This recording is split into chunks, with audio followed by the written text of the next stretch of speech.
आज की कहानी है समझदार बेटा। एक बार की बात है, एक बच्चा नदी के किनारे बैठकर नदी को बहुत ध्यान से देख रहा था। कुछ वक्त बाद बच्चे के पिता बच्चे के पास आए और बच्चे को देखने लगे। बच्चा अभी भी नदी को बहुत ध्यान से देख रहा था।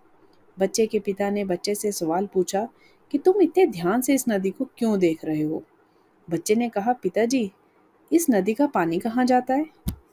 पिता ये सवाल सुनकर खुश होने लगे कि मेरा बेटा पढ़ने लिखने में इतना होशियार हो गया है कि इतने अच्छे अच्छे सवाल पूछ रहा है। बच्चे ने एक बार फिर से पूछा कि इस नदी का पानी कहाँ जाता है? पिता ने जवाब दिया, इस नदी का पानी समुद्र में जाता है। ये सुनकर बच्चे ने एक और सवाल पूछा कि अगर इस नदी में हम कोई पत्थर या भारी चीज फेंकेंगे तो क्या वो भी नदी में जाएगी? पिता ये सुनकर और भी ज्यादा खुश हो गए कि मेरा बेटा तो बहुत ही समझदार हो गया है।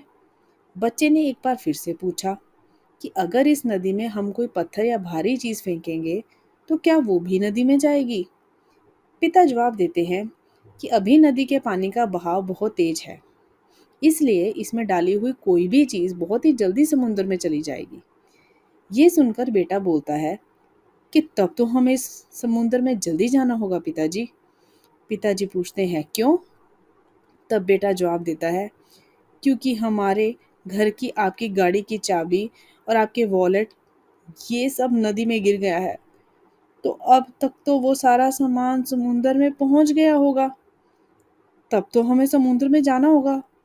पिता ये सुनकर जोर से चिल्लाते हुए कहते हैं, तुम बेवकूफ के बेवकूफ ही रहोगे। धन्यवाद।